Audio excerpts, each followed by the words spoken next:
Hola, ¿qué tal, Julisa? Creo que llegaste antes. Creo que tú habías tomado un curso con nosotros, ¿no, Julisa? Sí, sí había tomado un curso. Ah, ya. ¿Y qué tal? ¿Sí te sirvió? Fue el de mis primeros pasos, ¿no? Sí, fue el de mis primeros pasos con el SAT. Ah, Y ya. ¿Y pues qué tal? estuvo bien. ¿Sí te Estuvo bien. agradó? ¿Mandé? ¿Sí te agradó? Sí, sí me agradó.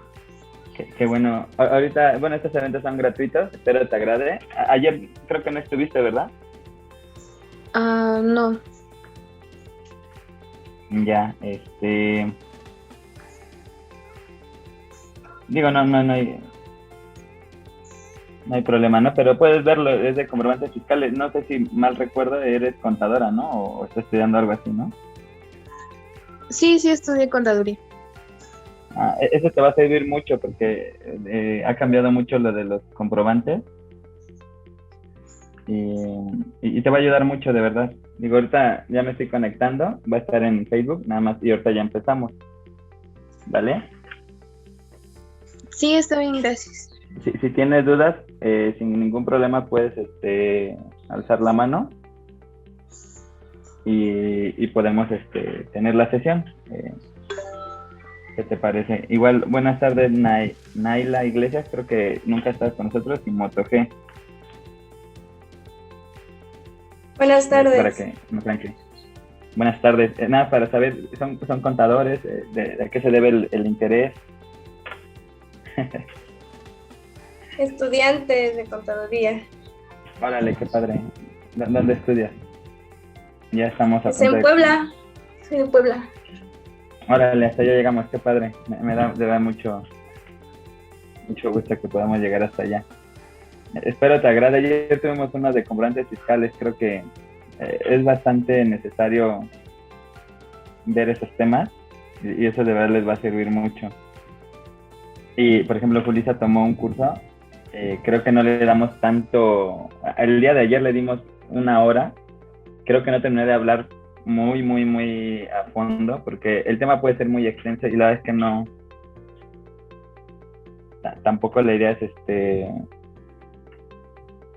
abrumarlos y aburrirlos, ¿no? Sino que es directo, entonces no, a lo que voy es pesado el tema, o sea, realmente es un poco pesado. Bueno, ya vamos a comenzar, digo, ya es la una, es para comenzar. Reitero, si tienen alguna duda, con mucho gusto la podemos atender. La verdad es que no me dio tanto tiempo de preparar esta presentación, pero creo que el objetivo al que quiero llegar se llega, sí se va a alcanzar bien. No vamos a ver tanto en la parte del IVA, porque ahorita vamos a ir viendo. Pero si tienen alguna duda, con mucho gusto la podemos ir resolviendo. Aquí vamos a ver la importancia de las deducciones y cómo muchas veces son cómo los impuestos a veces no los incluimos y esto lo vamos a ir platicando. De hecho, es algo que ya digo en los cursos, en el de mis primeros pasos con el SAT, que a final de cuentas la importancia de las deducciones. Ahí este es un curso introductorio en el de mis primeros pasos, pero bueno, esa manera de publicidad. La idea del día de hoy pues, es platicar un poco de manera breve. Esperemos que dure 20, 25 minutos esta sesión. Y reitero, no dudas, con mucho gusto las vamos atendiendo. Eso, darnos cuenta, vamos a dar un caso práctico con las personas físicas. La verdad es que va a ser muy burdo pues cómo lo vamos a platicar, no nos vamos a entrar realmente a la parte técnica, porque no le veo mucho sentido, porque si no nunca terminaríamos de hablar, ¿no? Y pues en 20, incluso en 2, 3 horas no da tiempo. Pero sí me gustaría compartir esta parte, creo que más ustedes que son estudiantes, o para cualquier contador, porque esto va a quedar grabado, es muy importante que sepamos, y sobre todo para los empresarios, como contadores poder explicarle a los empresarios, si somos contadores, pues porque a final de cuentas tenemos que dar esta asesoría, pero lo más importante de todo esto es entender lo siguiente: cómo me afectan los impuestos, cómo en la manera de mi precio de venta, y si no los considero, a final de cuentas va a ocurrir algo, que voy a tener que pagar más impuestos y posiblemente pueda ser el caso de que no tenga el suficiente dinero para poder pagar dichos impuestos. pero bueno, lo vamos a ir viendo. En este sentido, me gusta comenzar de la siguiente manera, explicar lo siguiente, creo que ustedes ya lo saben, esta parte de los impuestos más comunes que básicamente cualquier empresario de entrada muy seguramente va a tener que pagar el IVA y el ISR. De cajón el ISR pues es casi el de ley. El IVA sería interesante porque hay ciertos sectores que son beneficiados dependiendo, ¿no? Por ejemplo, el agricultor, la ganadería, todo esto de los agapes, pues es un sector privilegiado que ha sido muy desatendido, pero que obviamente tiene los beneficios fiscales de pagar. Tiene una tasa del 0% de IVA y por otro lado en el ISR tienen diferentes beneficios. Así como los medicamentos también es un nicho de mercado, hablando de manera empresarial, es un nicho muy privilegiado. Considero que eso es bueno y pues a fin de cuentas sí están pagando, pero la mecánica de cálculo da 0. Y así hay otros, ¿no? Pero la mayoría de los empresarios, la mayoría de los negocios, pues va a estar acostumbrado a pagar el ISR y el IVA. Me atreveré a decir que un 95% de los emprendedores, de los empresarios y cualquier empresa está pagando estos impuestos y posiblemente un pequeño porcentaje estará pagando algunos adicionales. Pero ya sería entrar en temas de exportaciones, tal vez del IEPS, etcétera. Aquí lo importante es entender lo siguiente, los más comunes y posiblemente los que vamos a ver va a ser el ISR y el IVA. Y lo vamos a clasificar como impuestos directos en el caso del ISR y los impuestos indirectos. Y bueno, vamos a ver lo siguiente, todo esto va a ser con un enfoque a final de cuentas hacia el precio de venta, que es lo que nos interesa. Creo que aquí me faltó un poquito subrayar, pero bueno, es muy rápido. Aquí la idea, ¿cuál es? Entender lo siguiente. Cuando voy a establecer un precio de venta, voy a considerar los siguientes elementos y lo vamos a conversar muy rápido.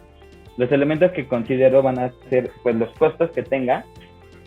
Podría ser en este caso toda mi mercancía. Aquí no vamos a hacer la distinción si somos personas físicas o morales. Lo que nos interesa saber es qué elementos debo considerar para un precio de venta, ¿vale? Y le vamos a dar un enfoque hacia los impuestos indirectos, que sería el ISR.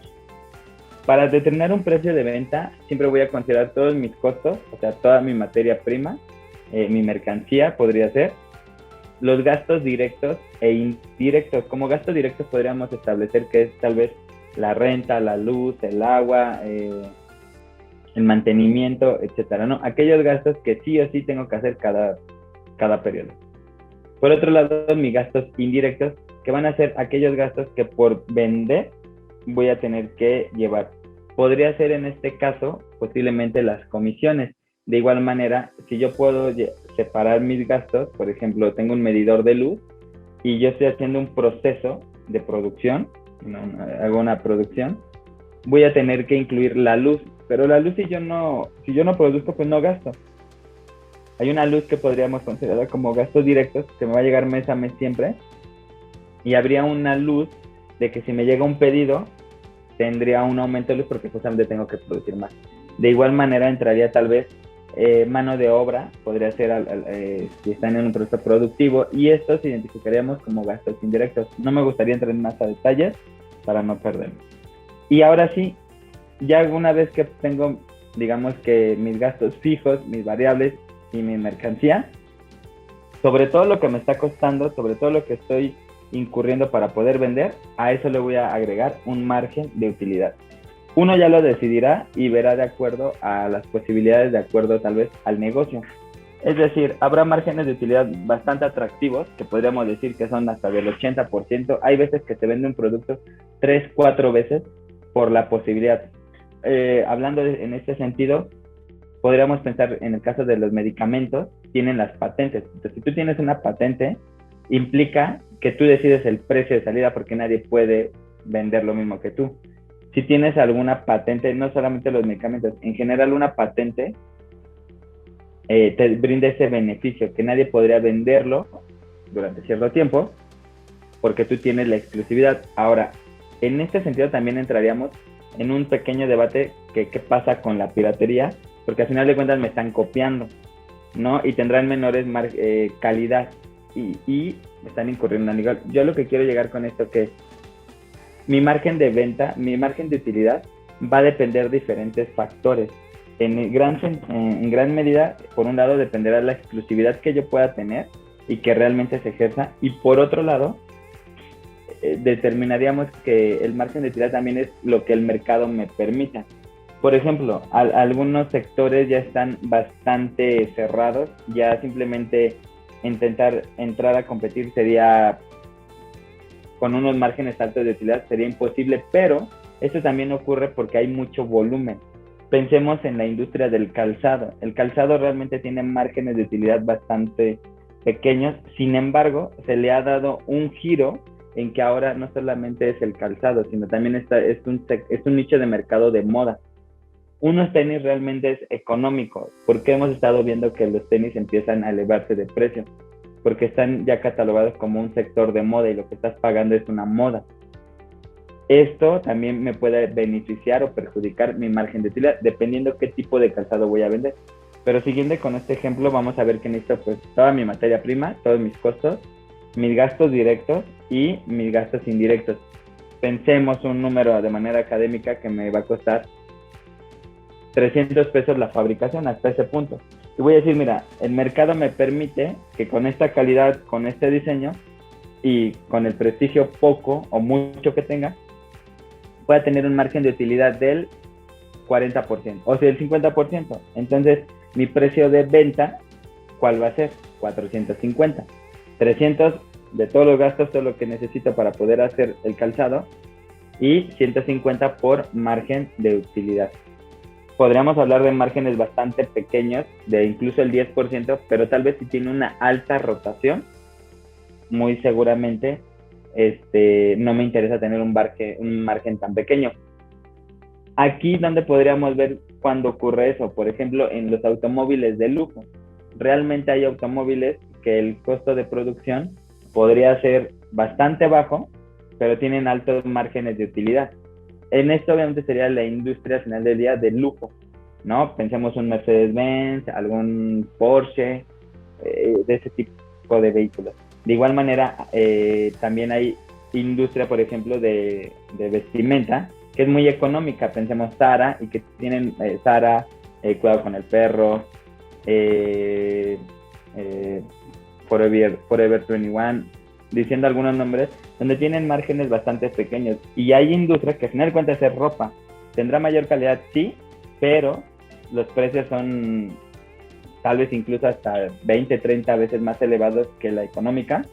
Pensemos ya Gucci, Dolce & Gabbana, Louis Vuitton. A lo que voy es, estos tienen unos márgenes más altos, pero porque ya es otro sector realmente, no habría que compararlos. ¿Quién vende más? Sería lo interesante. Por un lado, las ventas seguramente van a ser mayores las de Zara, porque tiene una alta rotación y porque va a un mercado que puede acceder muy rápidamente a ese producto. Y otros productos de lujo, tal vez como Gucci, pues sinceramente muy pocas personas podríamos acceder a ello, ¿no? Incluyéndome. En este sentido, lo que quiero llegar es que el margen de utilidad puede variar y le afecta bastantes factores. Le agrego el margen de utilidad para no seguir perdiéndonos. Y sobre eso ya voy a tener un precio de venta. Este sería mi subtotal. Con eso digo, bueno, cuando yo lo vendo con eso, estoy ganando lo que deseo ganar y puedo tener de nuevo, poder invertir para poder seguir vendiendo. De ahí podremos entrar a otra cuestión de que es adicionarle los impuestos indirectos, que sería el IVA, que más adelante lo vamos a ver, pero quedémonos en esta idea. ¿Qué es lo interesante? Pensar o analizar que sobre el margen de utilidad realmente deberíamos estar pagando impuestos. Esto ocurre solamente con los impuestos directos, solamente en el caso del ISR deberíamos estar pagando impuestos sobre esto. Ahora, aquí dependerá hasta cierto punto, por un lado, si eres persona física, pues recordemos que tienen tablas, ¿no? Tienen que pagar sobre ciertas tablas y tienen, a mí me gusta decirle un impuesto móvil, ¿no? Entre más ganas, pues más pagas. La tasa máxima para una persona física es del 35%. Habría que vender más de 1 millón de pesos en el año con ganancias, o sea, tendría que ser tu ganancia, tu utilidad fiscal, esto. Lo que nos interesaría entonces, ¿qué es? eh, realmente la mecánica del cálculo del impuesto nos está diciendo que el margen de utilidad es sobre el que deberíamos estar pagando impuestos. Y yo digo deberíamos porque el requisito sería que todos nuestros gastos, tanto fijos como variables o directos e indirectos, y nuestros costos reúnan los requisitos de deducción. De lo contrario, ¿qué es lo que va a pasar? Voy a tener fiscalmente una mayor utilidad. Una mayor utilidad, lo que implica tener un mayor pago de impuestos. Entonces, aquí hago una pequeña comparación bastante rápida entre más o menos el cálculo, reitero, es un poco burdo porque no es un tema tanto de fiscal, pero sí nos interesa ver cómo nos impacta. Veremos que, por ejemplo, para las personas físicas y morales, el cálculo es bastante similar. La diferencia en gran medida que habría, una, es que la tasa del ISR para las morales es fija, es del 30%. Y otra, que las personas físicas, aparte de que su tasa es móvil, también es podría llegar hasta un 35%, y las morales pagan hasta un 30% siempre. De hecho, es la única tasa que tiene. En primera circunstancia también depende de estos diferentes factores. Y también hay algo que considerar que es muy importante. Las personas morales en algún punto están constituidas por dos personas físicas al menos. Entonces se asume que como la tasa es menor, a final de cuentas va a llegar a pagar el socio cuando distribuyan dividendos hasta el 35%. Entonces ahí en ese momento se convierte la tasa máxima. Además de que recordemos que los dividendos tienen un impuesto bastante agresivo del 10%, que es otro tema bastante interesante que con gusto lo podemos platicar en un futuro. Y dentro de la lista podríamos ver que hay un elemento que podríamos decir que es extraordinario, que es el costo de ventas. Las personas físicas básicamente si gastan, ya es una deducción, en pocas palabras, ¿no? Toda la mercancía, independientemente de que la usen o no, ya es una deducción y eso puede ayudar en ocasiones a pagar menos impuestos. Si empiezas a tener un alto, pensemos, está por cerrar el año, ya hago un cierre previo en noviembre y digo, ¿sabes qué? Tengo un buen margen, no lo necesito todo porque al final de cuentas lo voy a reinvertir en más mercancía. Pensamos que tengo 200,000 pesos, ya como utilidad los tengo en el banco, digo, mira, este dinero básicamente se asimila a lo que voy a ganar, tendría que pagar sobre 200,000 mis impuestos. ¿Qué pasa si en diciembre yo pago impuestos y digo, yo compro mercancía para pagar menos impuestos? ¿Eso se puede hacer? Sí. Y es una gran ventaja que la tienen las personas físicas, porque si compran mercancía, por ejemplo, 150,000 y dicen, me voy a quedar con 50,000 que me caen muy bien, ya tengo la inversión para el siguiente año y sobre 50,000 pesos voy a pagar muchísimo menos ISR. En este sentido, lo interesante es que las personas morales no pueden realizar, digamos, que esa estrategia. ¿Por qué? Porque el comprar mercancía, aparte de que posiblemente te va a generar un costo de almacenaje, las personas morales van a deducir el costo de lo vendido. Entonces, si tú compras mercancía, justamente este es un freno que se le da a las personas morales. Por eso mismo se habla muchísimo de un método de costeo de cero, ¿no? Que lo que tú consumas, lo que tú vendas, sea lo que tú consumas y que no consumas más o no tengas altos inventarios. Un inventario en base cero convendría para las morales, no solamente en temas administrativos, sino también ni de logística, sino también en temas tributarios, porque aparte de que la mercancía te destina un flujo de efectivo, no lo vas a poder reducir y lo vas a reducir hasta que lo vendas, ¿no? Entonces, por ese lado veríamos una gran diferencia, ¿no? Ahora, lo importante que los requisitos de deducción van a ser muy similares, prácticamente son los mismos. Contar con un CFDI que se haya pagado con un medio bancario si la factura o el gasto es mayor a 2,000 pesos y básicamente que sea estrictamente indispensable. En las personas físicas también recordemos que existen regímenes fiscales. Ahí pues en eso Julissa pues tiene la ventaja de que ella que haya quedado muy claro para ella, que estuvo en nuestro curso, pero lo que quiero llegar es en este sentido de que las personas físicas tienen una alta ventaja sobre ese lado. Sin embargo, lo que nos importa ahorita es entender lo siguiente, que cuando tenemos ingresos, los ingresos no hay problema porque simplemente se graban. Si no emito facturas, podría tener un problema de comprobantes fiscales que el día de ayer platicamos rápidamente. Pero un ingreso es un ingreso. Y si entra a una cuenta bancaria, pues a todas luces, pues va a ser justamente una venta y va a ser un ingreso. Lo interesante que sería en esto, las deducciones. Las deducciones tienen diferentes requisitos. Entonces, ¿qué ocurre justamente dentro de la fórmula que les doy del cálculo del ISR? La pregunta sería, ¿qué ocurre si no reúno los requisitos? Primero vamos a ver en el caso, esto es meramente académico, asumiendo que es para una persona física. Vamos a ver que, por ejemplo, una persona física de manera anual vendió 100,000 pesos. Vamos a pensar que tiene un inventario a base cero. Va a ser de 10,000 pesos toda su mercancía.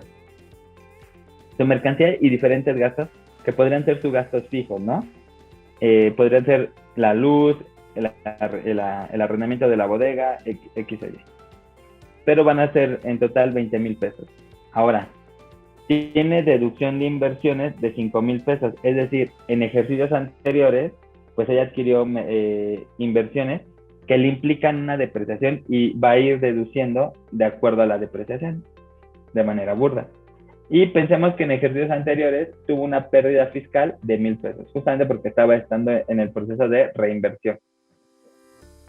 En este sentido vamos a ver lo siguiente. Tenemos una utilidad fiscal de 74,000 pesos. Buenas tardes, Cristina. Buenas Voy a tardes.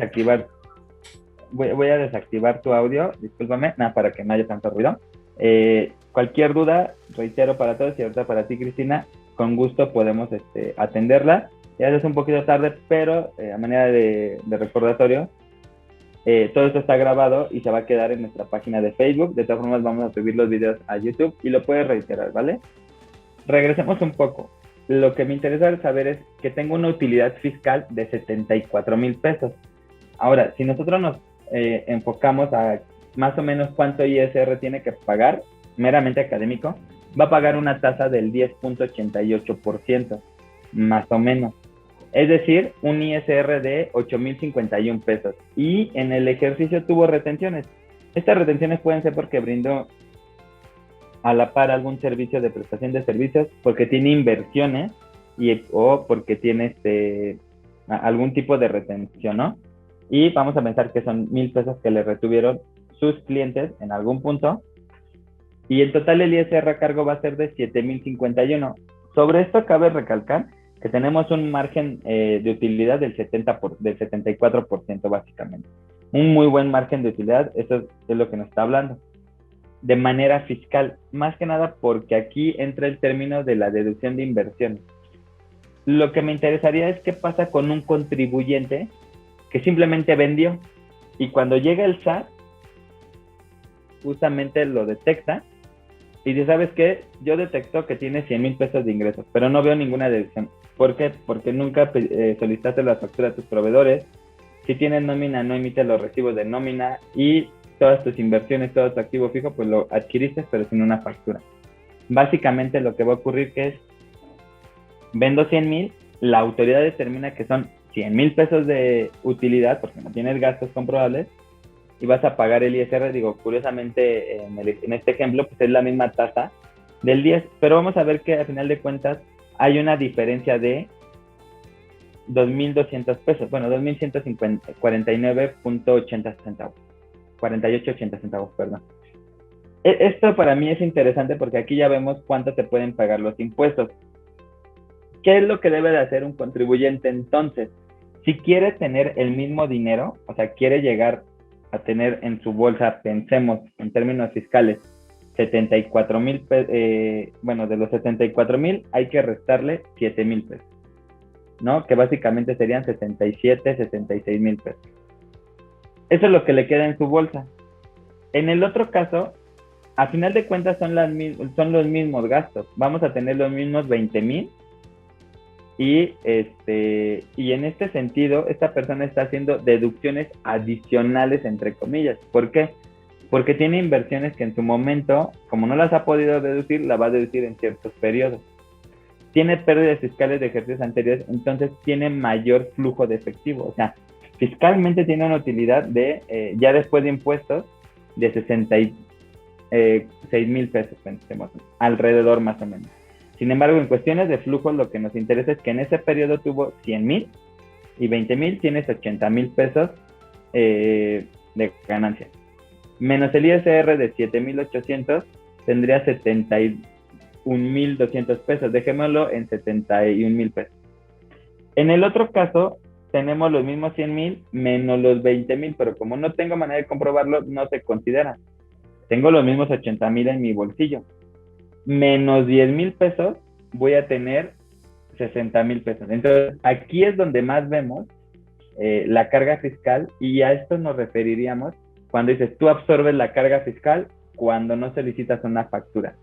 Es aquí lo que entonces vendría en otro sentido. ¿Cuánto debería vender la persona física si está absorbiendo las cargas fiscales? Aproximadamente, pues de entrada, un 30% sobre lo que no está deduciendo.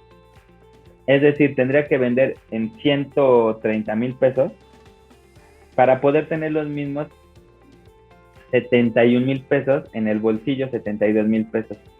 No sé si con todos estos términos, sé que voy bastante rápido, pero creo que sí es muy interesante ver cómo me van afectando los impuestos y por qué pago más impuestos cuando no tengo mis gastos.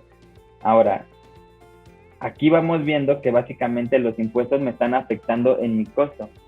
Si yo no tengo mis costos con comprobantes fiscales, voy a tener que ingresar un mayor margen de utilidad, porque esta utilidad va a ser mermada por el pago de impuestos, ¿vale? Entonces, aquí tendremos que hacer esa reflexión. Tendremos que hacer lo siguiente básicamente. Tendríamos que decir, o vendo más caro y tengo clientes que me lo paguen más caro justamente por lo que ocurre, o creo que lo más sano sería buscar tener deducciones. Pero todo eso me va a impactar en mi precio de venta, porque obviamente, por un lado, si yo tengo mis gastos, pues voy a vender, pensemos, en todo el año voy a vender 100,000, pero como no los tengo, tal vez voy a vender en 130,000 para pagar esos impuestos. ¿Qué sería más difícil vender? Si ya es un reto vender 100,000 pesos al año, vender 130,000 simplemente me lo complico. Lo interesante en este sentido que es tener la premisa de que hay quienes sí están haciendo las cosas, digamos que bien, y que justamente el mercado hoy en día lo está notando. El mercado justamente dice, ¿sabes qué? Puedo conseguir el mismo producto, aparte de lo que te estoy comprando. Para mí es por temas de inversiones, o sea, por temas de mi negocio, necesito la deducción. Entonces, aquí es cuando entran todos estos términos y vemos que podemos comprar lo mismo con un comprobante fiscal y además pagar un buen precio. Hemos visto mucho esta actitud de, si me pides factura, sería masiva. Creo que aquí es donde empieza a jugar toda esta cuestión de que ya se vende al mismo precio con factura, y ahora esa es una postura que yo tengo. Creo que la competitividad va en gran medida hacia la legalidad, o sea, ya un filtro y que me va a permitir crecer o no es justamente pagar mis impuestos de manera correcta. Primero tenemos la obligación, eso es un hecho, pero sin embargo, también es una realidad que si puedo vender lo mismo al mismo precio, la gente me va a preferir. Ya no entremos en un tema de impuestos tanto, o sea, la gente empieza a pagar en medios bancarios por seguridad, que es algo que he platicado últimamente.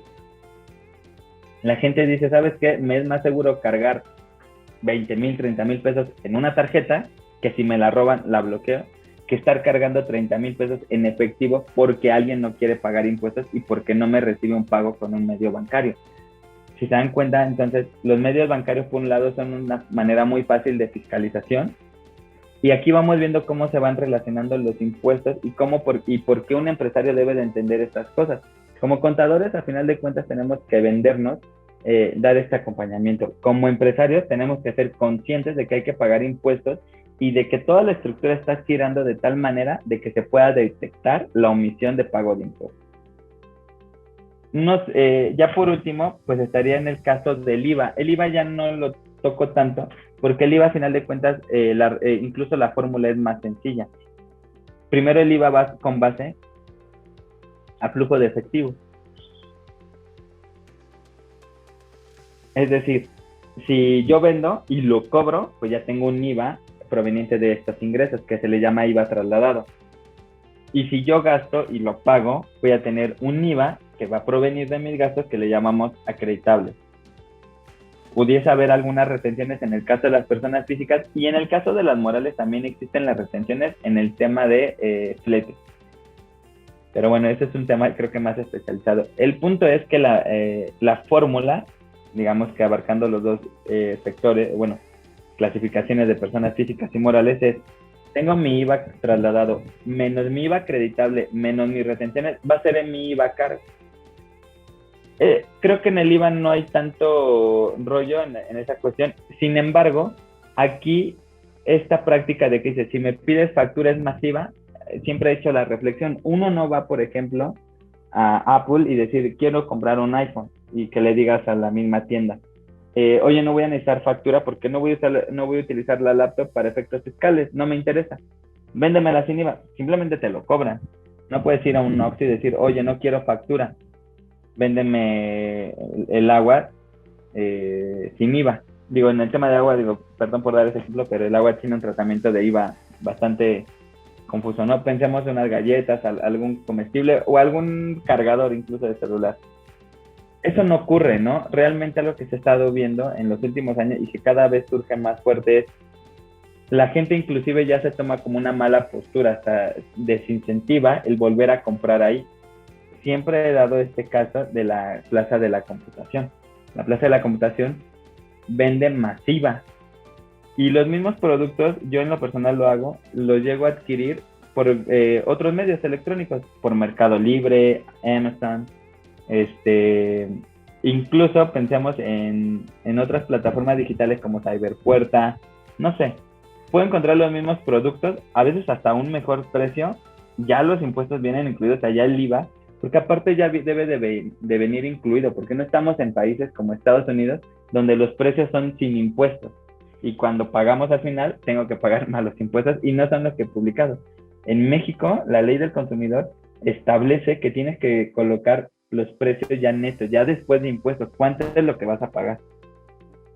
Cuando ocurre todo esto, vamos a ver que entonces la Plaza de la Computación, por ejemplo, y yo lo he visto con algunos clientes que he llegado a asesorar ahí, dicen, cada año vendemos menos, y yo les explico esta parte, es que mucha gente ya está comprando equipo de cómputo o accesorios, inclusive ya no tanto por temas de diversión, los hacen por necesidad. Uno compra hoy en día una computadora, por un lado sí, de una manera recreativa, pero muchas veces, por ejemplo, en mi emprendimiento de ser un contador, pues requiero varios equipos de cómputo. Lo que busco que es poder deducirlos, porque son un gasto para mi empresa, para no pagar tantos impuestos, o simplemente con la premisa de que voy a pagar los impuestos que debo de pagar. No debo de pagar ni un centavo más, ¿vale?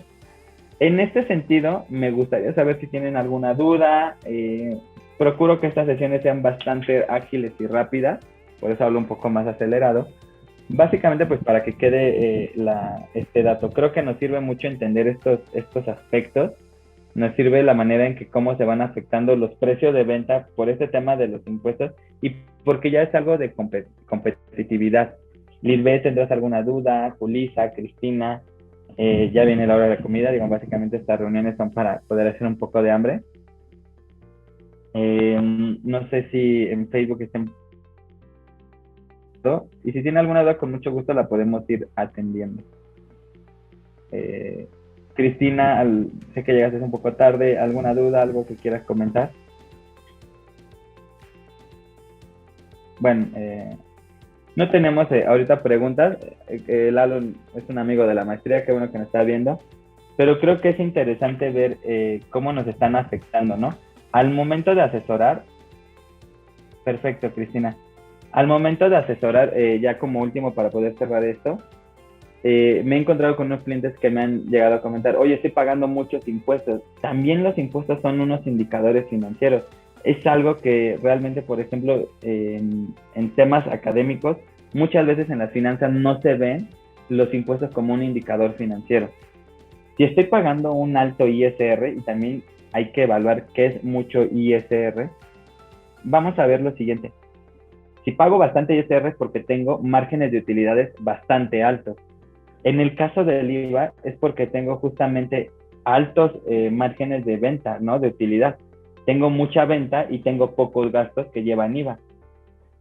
También inclusive es una manera, incluso a manera de fiscalización, una empresa que genera IVA siempre tiene que pagar IVA. Y si empieza a tener saldos a favor, es muy difícil. ¿Por qué? Porque no todos los gastos llevan IVA. Y el tema fundamental, ¿cuál sería? La nómina. La nómina, y más con este tema que de hace 2 semanas que ya no existe o ya está prohibido el outsourcing parcialmente, va a ocurrir esto, ¿no? El SAT va a haber una pérdida de ingresos por temas de outsourcing, o sea, por temas de la subcontratación, porque un outsourcing justamente lo que hacía que era grabar el IVA. Entonces, uno lo que hacía era trasladar el IVA vendido y así podríamos aparentemente pagar menos. Siempre pues esta premisa. A final de cuentas estás pagando un IVA. Si no se lo estás pagando al SAT, se lo estás pagando a alguien que posiblemente no lo pague. Entonces mejor págaselo al SAT y habría que evaluar qué me sale más barato. Pagar el 16% adicional a mi nómina o absorber mi nómina y pagar justamente lo que tengo que pagar. Porque también pensemos algo, el outsourcing creaba algo, que es un tema de costos. Me están grabando con un IVA la nómina que no lleva, la seguridad social que no lleva IVA. O sea, si tú lo haces de manera directa, no vas a pagar un IVA a tu equipo de nómina, a tu contador, a tu área de finanzas, no lo vas a pagar porque no lo lleva. La seguridad social, los impuestos locales, la previsión social, nada de la nómina lleva IVA. Se lo estabas pagando a alguien. En un tema, creo que las autoridades fiscales y regulatorias no han explicado estos conceptos de que a las empresas, obligándolas, están haciendo que se ahorren dinero. Ahora, podríamos entrar en otras cuestiones que ya serían ya manera de debate. Obviamente, si tú no le estás pagando la seguridad social completa, no los tienes dado de alta o no les estás haciendo retenciones de impuestos, con eso nada se puede competir. Pero debemos entender que muchas empresas hacían las cosas bastante legales y que estaban pagando un IVA que no deberían. En vez de pagárselo a una empresa, págaselo directo al fisco. Pero lo que quiero llegar con todos estos términos es lo siguiente. Debemos entender entonces que también los impuestos son indicadores financieros. La misma estructura, como está todo realizado, como todo está hecho, al menos en México, es que terminas pagando impuestos, ya sea directos o indirectos. Y también son los indicadores, y esa es una manera muy fácil de determinar si estás pagando de manera correcta o no impuestos. También saber si estás vendiendo o no. Me gusta aquí agregar este tema de IVA ya para poder dejarlo seguir. En el tema del IVA, pensemos una empresa que vende 1 millón de pesos. Tiene una nómina de 300,000 pesos. Tiene ventas por 700,000. Ahora, esos 700,000 pensemos que son gastos. Pero a final de cuentas va a tener que pagar un IVA por 300,000 de su nómina que jamás lo pudo acreditar. Otro sentido, ¿qué pasa con las empresas que se dedican a los servicios y que su gasto primordial y básico va a ser la nómina justamente? Justamente es algo que nos ocurre a los contadores. Tu primer gasto fundamental que va a ser tu nómina. Estás pagando nómina. Entonces pensemos, yo vendo 1 millón en el año, tengo una nómina de 800,000 y solo tengo gastos que serían mantenimiento, equipos de cómputo, arrendamiento, internet y mis gastos chicos X o Y.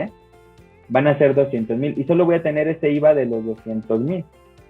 Entonces, yo lo que quiero llegar con esto, que más o menos tendré un IVA de 28,000 pesos, dejémoslo 30,000 y estoy generando un IVA de 160,000, de 150,000. 150,000 menos 30,000, tengo que pagar 120,000. Ya es un indicador para fiscalización y un indicador financiero de mis ventas.